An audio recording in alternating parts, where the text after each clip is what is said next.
Okay. Good afternoon, everybody. I'd like to welcome everyone to this special public meeting of the Boston Art Commission. Karen, not everybody's in yet. Oh, okay. Everybody in? Okay. Yes, Good everyone's afternoon. in.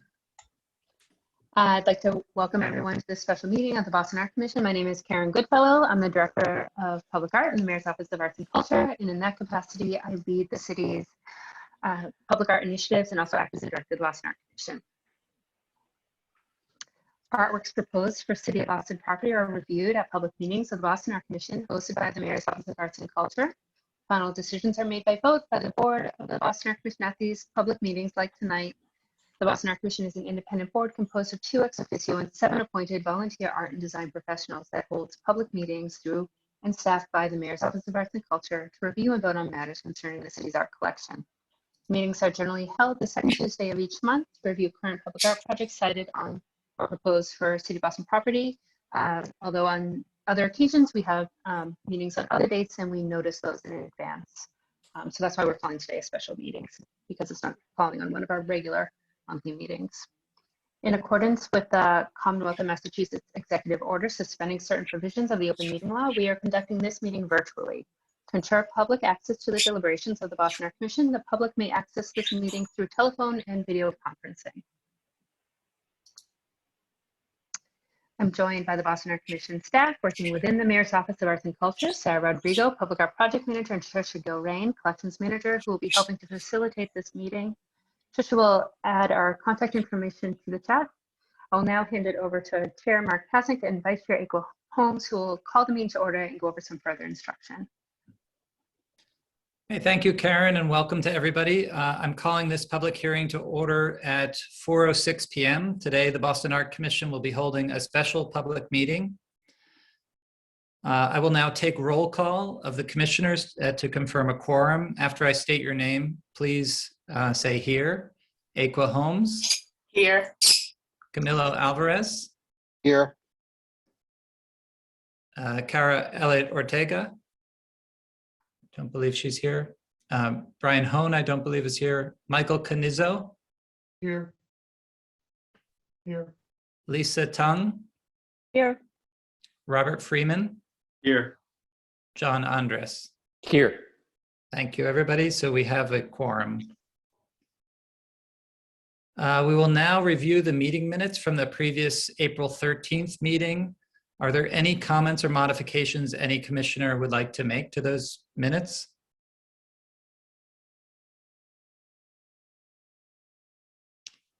Hearing none, I will, could we have a motion to accept the minutes? I move we accept the minutes. Okay, thank you, Bob. Lisa, do you want to be our second? Seconded. Thank you. All those in favor, I'll read your names. Aqua Holmes. Yes. Camilo Alvarez. Yes. Michael Canizzo. Yes. John Andres. Yes. Lisa Tong. Yes. And Robert Freeman. Yes. And I am a yes as well, so the motion passes. On this slide, you will see the agenda we will be following today. The agendas for these meetings are always posted publicly on boston.gov. We will begin with the director's report and then move on to presentations for review. Karen? Thank you. We'll be having a brief meeting today. We have one new project to share and just a quick update on long-term projects before getting into our conversation. We'll first review in process public art projects. And we have one project I mentioned in process right now, and that is the 2020 Pictures of the Year proposed by the Boston Press Photographer Association. As background, every year, the Boston Press Photographers Association, BPPA, holds a Pictures of the Year competition that seeks to recognize the year's best photojournalism from New England photojournalists. Thousands of photographs are submitted by local news organizations and independent photographers, and a team of independent judges selects winners across dozens of categories. The BPPA has proposed 2 exhibits in Copley Square in Back Bay and the Edward O. Gordy Memorial Park in Roxbury to display these winning photographs. The installation would consist of 484 winning images in 14 categories displayed on 5 8-sided cubes measuring 70 by 70 inches each. The cubes are made of 18-ounce blackout vinyl banners attached to metal structures secured with 500-pound sandbags. On the left, you can see a rendering of the display. On the right, examples of some of the photographs to be displayed. The display will be installed on May 24th and de-installed on June 20th, 2021. They have been working with the Parks Department, who is very supportive of the installation. On this slide, you'll see some more examples of the types of images to be displayed. GBH Boston is providing engagement and media support for the project. These photos capture important stories from 2020, including themes of sickness, death, activism, and violence. We asked if they would be amenable to signage at the site regarding some of the sensitive content that will be displayed, and they said they'd be happy to do so. There should be members of the BPPA here today to answer any questions, should the commission have any. Yeah, I'd love to know a little bit more about the engagement plans, community engagement plans.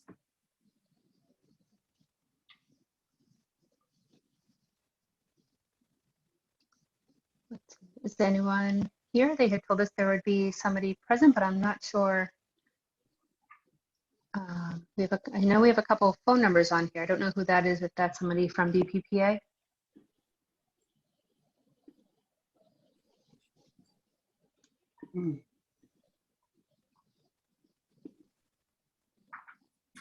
They might be late.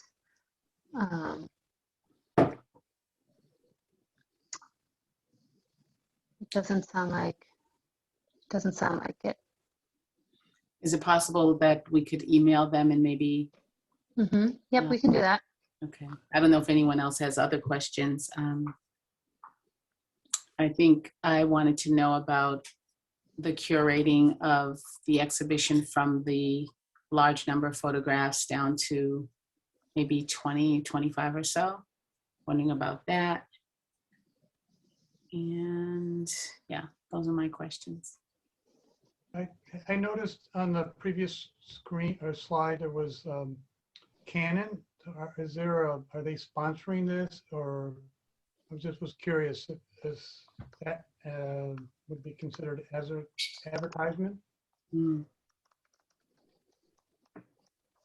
But I noticed on the other slide you show that Canon wasn't there. So I just would like to know more whether. It looks like the logo is on the display. Right. Yeah.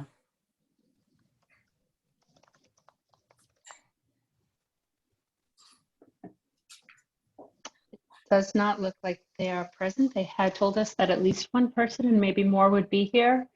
So we can share your questions with them.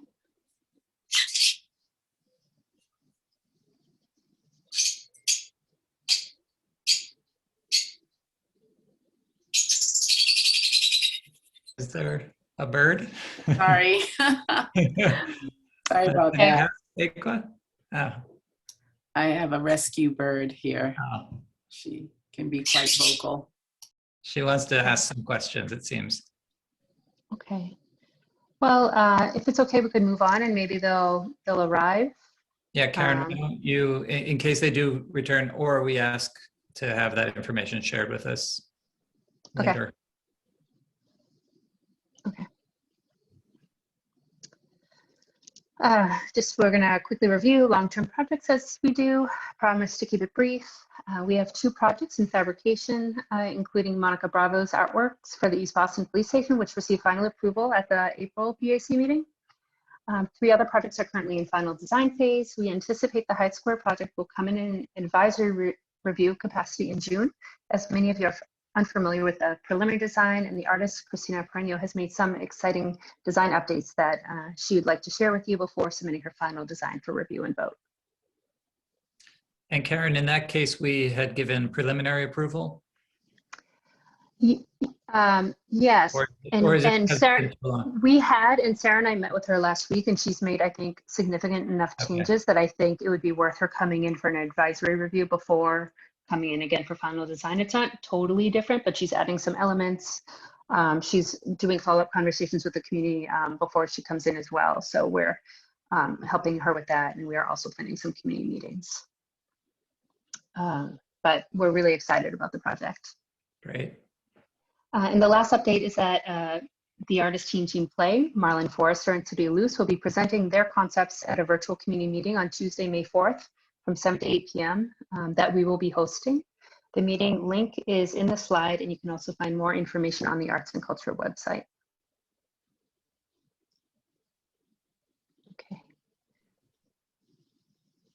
Okay, thank you, Karen. We will now move on to the item on the agenda for review and commission vote. We are reviewing an open meeting law complaint that was submitted on April 13th, 2021. I'll hand it over to Karen Goodfellow, who will give a summary of the complaint.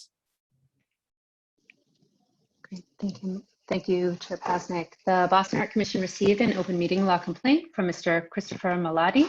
Apologies if I'm mispronouncing that. On April 13th, 2021. And here's a summary of the complaint. The complainant alleges non-compliance of open meeting law for the following reasons. Non-compliance of open meeting law as it relates to posting of the notice and agenda for the recontextualization subcommittee meetings. Complainant alleges that the subcommittee meetings were conducted in violation of open meeting law. Specifically, complainant alleges that the recontextualization subcommittee meetings were not publicly noticed. Minutes were either not taken at the subcommittee meetings or not shared, and that the meetings were not recorded, not distributed, or not made available. I will now hand it back to Chair Mark Pasnick, who will review next steps. Okay, thank you, Karen. As chair, I distributed the complaint document to all commissioners earlier this week via email and have instructed you each to review its contents. We're holding this public meeting within 14 days of the original complaint as required. The Boston Art Commission has reviewed the complaint in this public meeting, and we should now determine the commission's next steps. We have three options as outlined on the screen. We can delegate to council, and to do so, the commission must vote to authorize delegation. The commission can respond as a commission to the complaint directly, or the BAC chair, that's me, could request an extension within which the BAC must respond to gather the information needed. Given the legal questions presented in the complaint, I'm recommending that we delegate the complaint to Corporation Counsel Nyla Freeman, who is on the call with us. Nyla, could you tell us more about the steps you would take should we vote to refer this matter to you? Sure. So, as you know, you have the option to delegate the resolution of this complaint to council. And part of that resolution process is conducting an investigation, meaning reviewing the allegations and getting an understanding of any legal precedent that might be applicable to the specific set of facts or allegations that are present in the complaint, and then attempting to remedy the complaint should there be a finding that there was some violation. And regardless of whether or not there's a finding, or that legal counsel or that the body finds that there's any violation, we're required to document the investigation process and document the perspective of the body. And that is through writing up a response to the complaint. We would send a copy of the response to the complainant and also to the secretary's office, or the AG's office. And that's pretty much the procedural process. And the investigation, again, it really is looking at the complaint and getting an understanding of what legal precedent, the legal precedent that exists, and documenting that. Okay. Can you tell us a little bit about the time frame? Sure. So, as it's written here, there's 14 business days to respond absent any extension, and we can. The extension is the extension that's requested is between the complainant and the body, meaning the AG's office isn't involved. So to the extent that the complainant, to the extent that the commission requires an extension to further investigate, and the complainant agrees, that timeline is completely between the complainant and the body. Otherwise, it's 14 business days to complete all of these steps, meaning for the commission to meet and review the complaint, for the investigation to occur, and for any, I guess, any documentation of the investigation and the steps taken to remedy. All should happen within 14 business days of the date in which the commission received the complaint. I see. So that's probably pretty soon. So you would likely ask for an extension if we refer the matter to you. So again, it really depends on the particular allegations here. I have not had a chance to fully review the complaint. Sometimes it really can be cut and dry, and it might be a situation where we've responded to something similar. In that case, we wouldn't need an extension, but depending on the type of, or just the review that it would entail on my end, then yeah, an extension might be, I might seek an extension. Okay. And if I do, I would communicate that to Karen and likely you, Mark.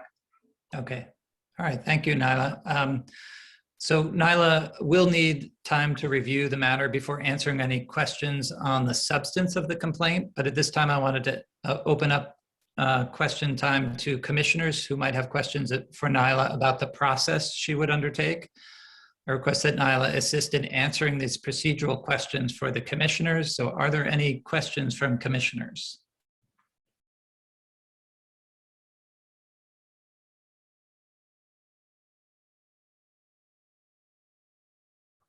I could ask one more question, which is, what is the form of the response to the complaint? Would you send a notice to us as a commission, as well as to the complainant and the AG?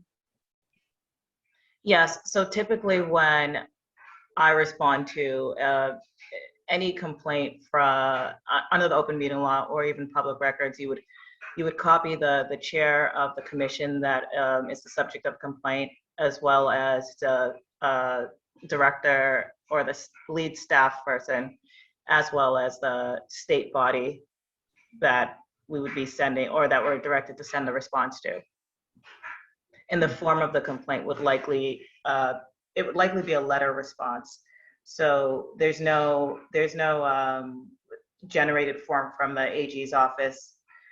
The complaint form is produced by the AG's office, but the response form isn't. It's up to the body and really legal counsel to determine the form in which they're responding. Okay, thank you. Other questions from other commissioners?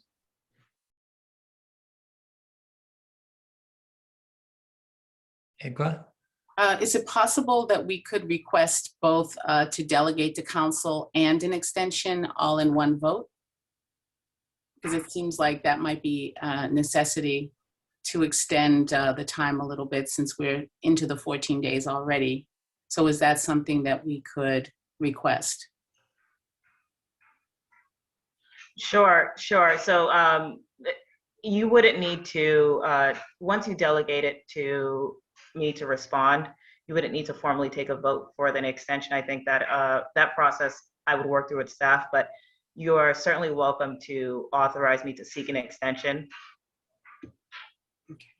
But you don't actually need that authorization. You'll be able to do that. Okay, so all we would need to do is delegate this to you, and you could request your own, on your own, the extension. If okay. Other questions? What could be some of the outcomes of the final determination? So it really varies. If upon a review of the complaint that I find that there's, that there may be a violation under the open meeting law, then usually what happens is the commission through me would seek to come up with a mutually acceptable remedy with the complainant, and we would communicate what that arrangement is, or what that arrangement that we decide on is, to the AG's office. If the AG's office finds that there's further need if there's a need to seek a further remedy, then that might look like, it really depends on the type of complaint it is, but if you're asking whether or not there are if there's monetary relief, I don't think I've seen many complaints that resulted in monetary relief being sought, but it usually is going to look something like injunctive relief, where there's an order to do something or to refrain from taking the action that was in violation of the open meeting law. So those type of remedies are what you can expect. So it could nullify a vote if we took a vote on the action of that subcommittee, something like that, and then we would have to. Just for clarity, there are no votes taken in subcommittees. We do those all in public meetings. Okay. But I think Nyla will weigh in on whether, on the substance of the matter. And then my understanding is that you'll share your findings with us, and then we will have to determine a remedy, correct? So what we would do is, if I would share the findings, I would also recommend a remedy if there's a remedy to be recommended. Okay.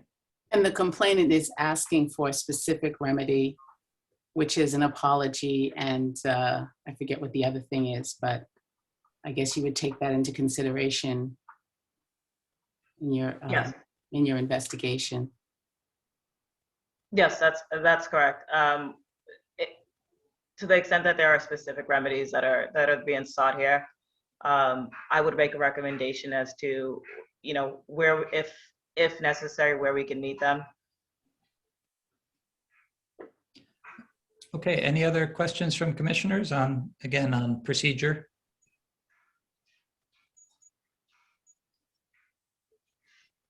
Okay, hearing none, I would like to open for any discussion about our next steps, with my recommendation being that we should refer the complaint or delegate the complaint to council.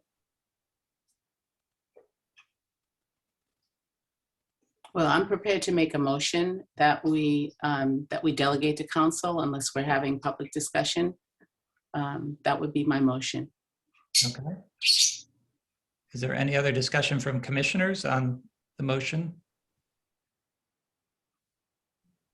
Do I hear a second on that motion? I'd second. Okay, and do we need to work through, Karen, do you want to get specific about the The language? exact language. Yeah. Yeah, I think that would be helpful. Can we open that slide where we can get particular language for the motion? We're gonna have to stop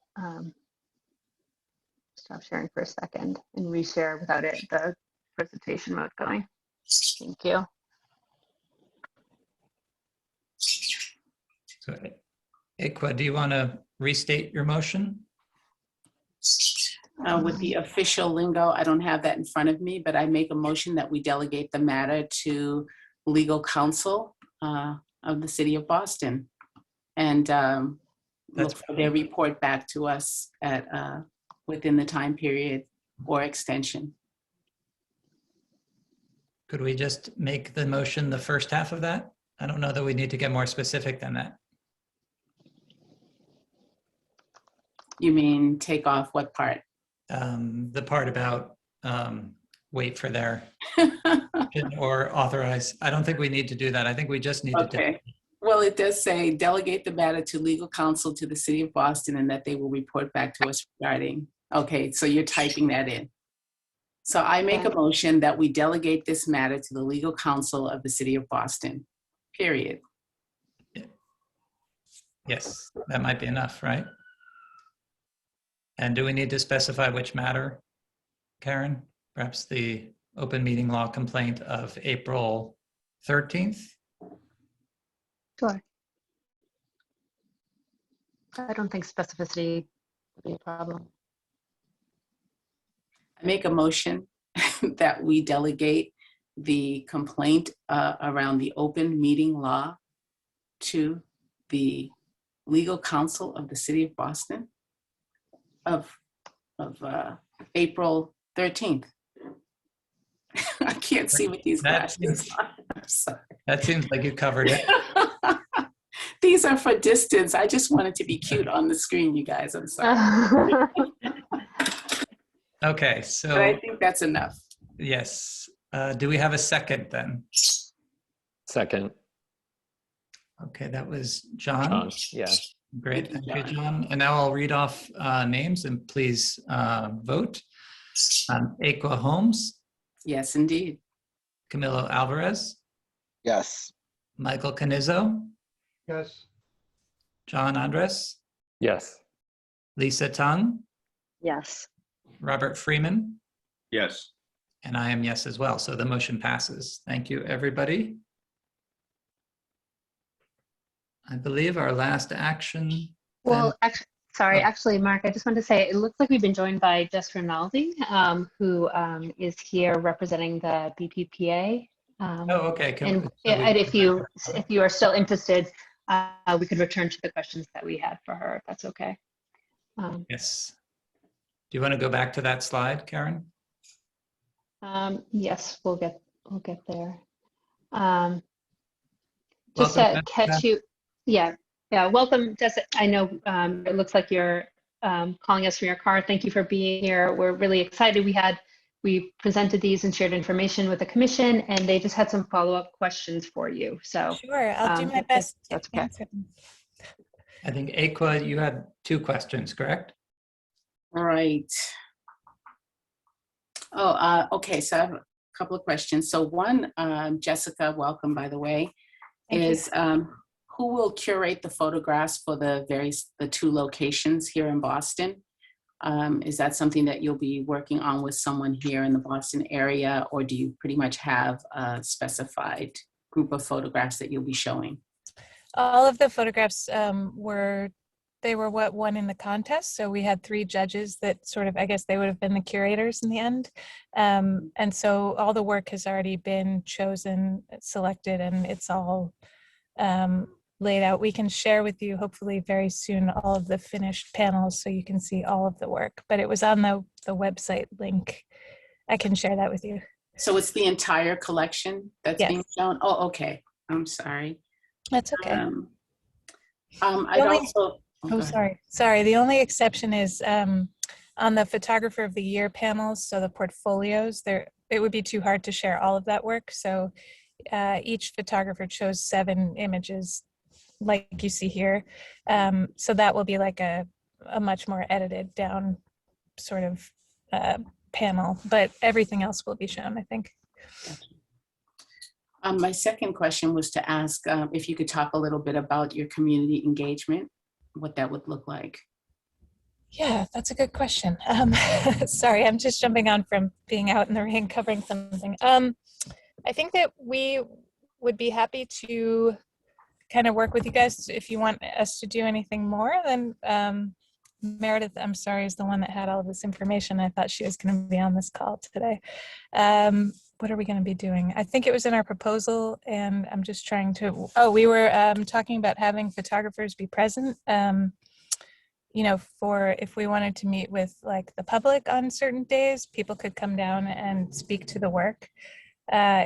If colleges or students, we could reach out to colleges, you know, if they wanted to come and talk about it. We're happy to kind of be as present and available as anyone would like us to be. We're just really excited to give this work back to the public. So for us, it's a really big deal to be able to do that.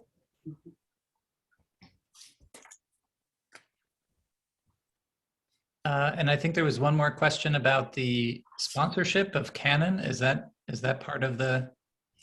Oh, so within our contest, every different, like we have different sponsors for different categories. We've kind of always had it this way. So Canon, for instance, sponsors Photographer of the Year.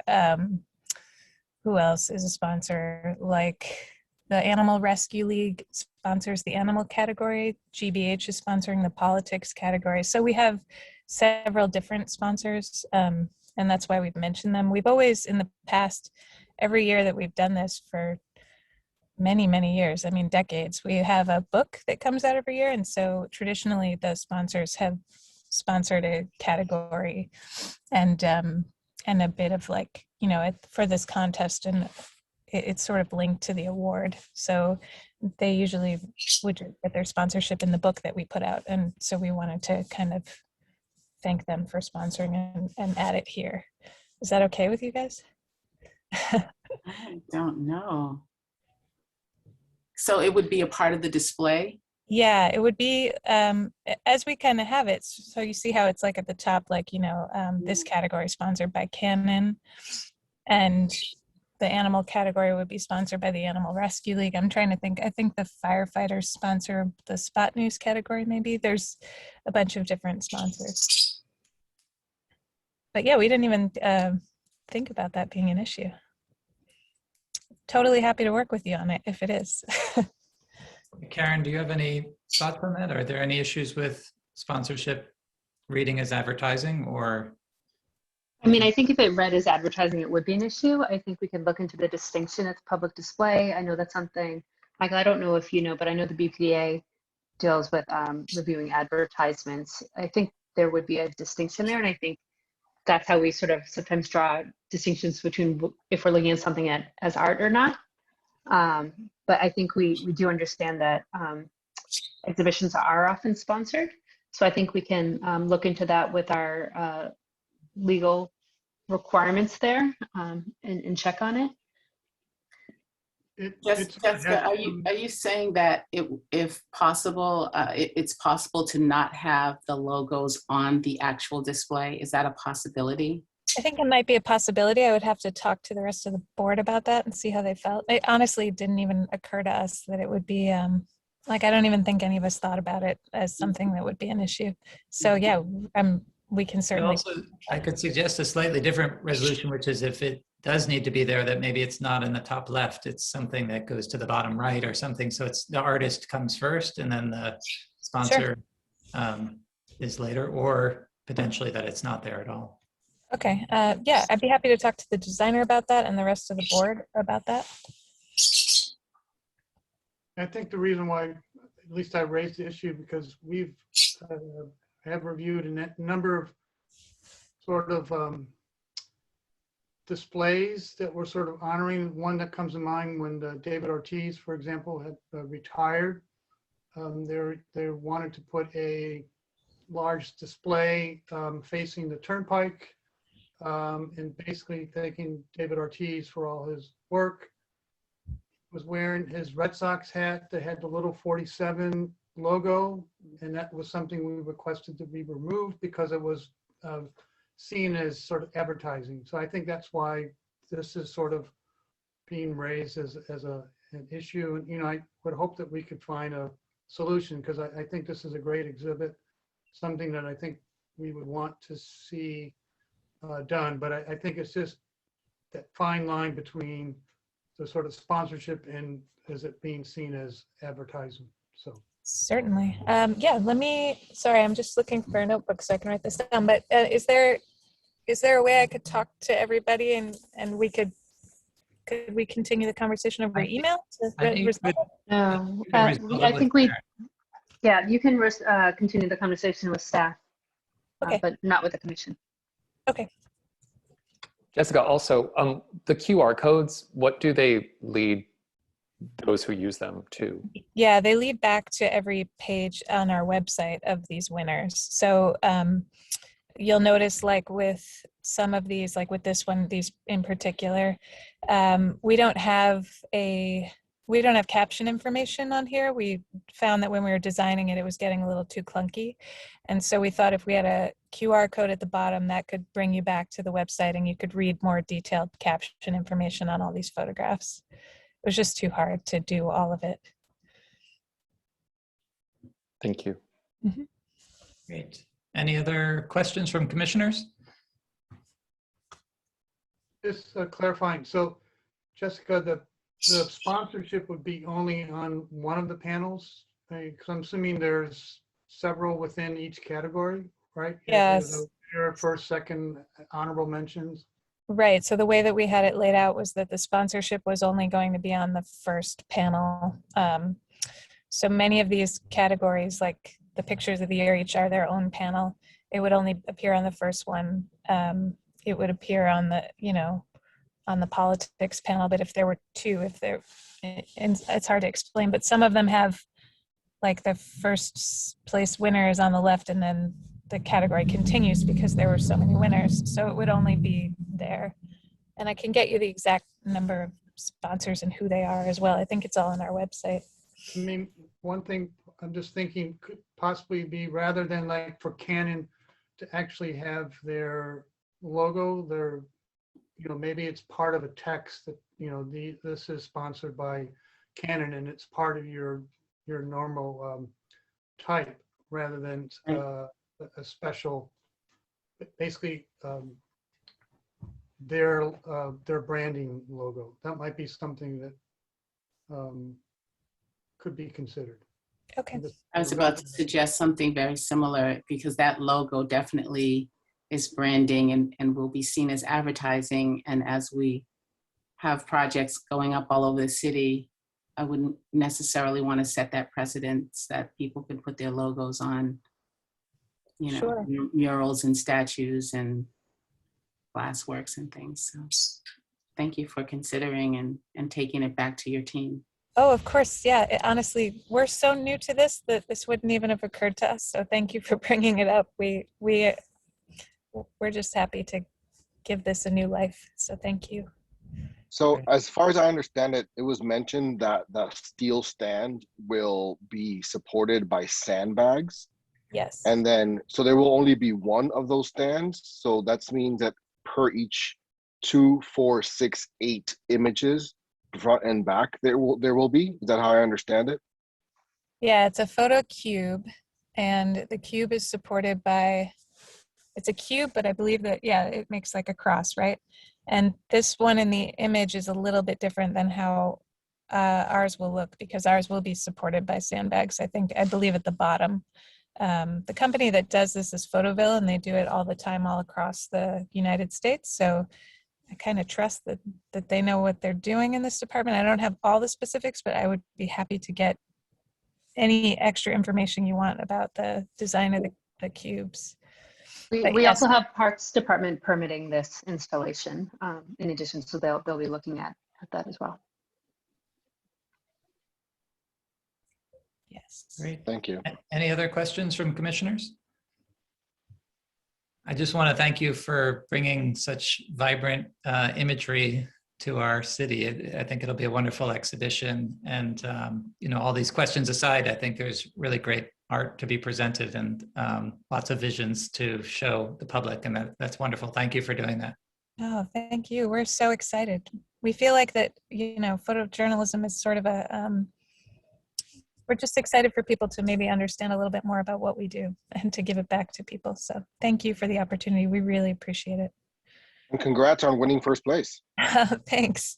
Yeah, I didn't expect that. That was unexpected for 2020. It's quite a year, I'm sure you guys know. Congratulations. Great. So I think that's all. That's our full agenda, correct? Yes. I would just like to pause for 2 more things before we have a motion to adjourn. The first, maybe, Bob, would you mind announcing the great news publicly that you sent out? Oh, sorry about that. I was on mute. The Newell Flather Award was granted to our art commissioner, Equa Holmes, and it was just a wonderful award, well-deserved, and I just wanted to make sure that all of our commissioners knew about Equa's fine work. There's also a wonderful article in the Bay State Banner, and so I hope everyone will have a chance to read it. Thank you, Bob. Thank you, commissioners. Congratulations, Equa. It's so well-deserved and such a great honor. It's a wonderful honor to come at a time like this after the year we've been through together. So onward and to more great work in the city of Boston. I'm really looking forward to it. Agreed. And then I also understand this may be Lisa Tong's final meeting with us as a commissioner. No! I'm sure she'll return every once in a while to say hello and No. to ask some questions here and there. But Lisa, I mean, we've been on the commission for quite a long time together, and I've really, really enjoyed your perspective and the meaningful contribution you've made to our city. And I hope that we can find time in the not too distant future to celebrate that all in 3 dimensions. Yes. And to celebrate all the work that you did. And we know that there's a lot of great work ahead of you too, off the commission with the museum, and look forward to seeing that in 3 dimensions as well. Thank you so much, Mark. And I just want to say it's been such an honor and a pleasure getting to work with all of you and getting to know all of you. It's been really, really fun. I think 6 years, 7 years, I don't know, but I've learned a lot. And yes, I will turn up every once in a while, just like a bad penny. So thank you all. Thank you, Lisa. Mark, I have one more thing that I'd like to present before we adjourn. Sure. And that is, we do a virtual paint night with Spark the Artmobile, and we have started using closed captioning for our events because we have a lot of seniors that log in, and they've mentioned that, you know, they're not quite catching everything. It comes with the Zoom platform. I think you have to have someone who's a transcriber, but I think it would really be an asset in terms of our public engagement to make sure that everybody is hearing everything that's being said and understanding it. So I'm just putting that out there as something for us to consider. Maybe we can look into it and see if it's a possibility. Karen, do you think, is it a definitely. technical we can support? I thought of it recently, and we didn't do it today, but we were talking recently that Zoom has made it more automatically available. I don't see it. I think we'll have to look into it. When we use Google Chat, Google Meet for things, there's an automatic way to do it. So we hosted some meetings, like public meetings, events, using that to make them more accessible. And other times we do hire someone to do it, but it's a lot easier if we can, if it's reliable, if we can do it through Zoom. So we'll follow up on that, April. That's a really great idea. Yeah. But it has to be the host, the initiating host, that will have those buttons that will allow them to close caption. And there may be other steps too, but it's really a plus. Karen, I can also talk to our production team at the ICA because we caption our programming just to see if there that'd are be great. like tips and tricks, and then I can send those to you. Yeah, that'd be fantastic. Awesome. Okay. All right, any other comments? That was a good run of comments towards the end there. Some nice news and nice thoughts. Yeah. I think that's it. for today. Okay, great. So thank you to everybody. And I think our last step is to have a motion to adjourn. Lisa? I move that we adjourn this meeting. I don't know if we're allowed to let you second it as well, but I'll second it. okay, Aqua will second it. So all those in favor, Aqua, Yes. Lisa, Yes. John, Yes. Robert, Yes. Michael, Yes. Camilo, Yes. and I got everybody right. And I'm also yes. So thank you, everybody. We are officially adjourned. Thanks, Mark. Thank Thank you. you, Mark. Thank Thank you, everyone. Have a good evening. Thanks, everyone. Thank Yeah. you. Have a good Good evening. evening.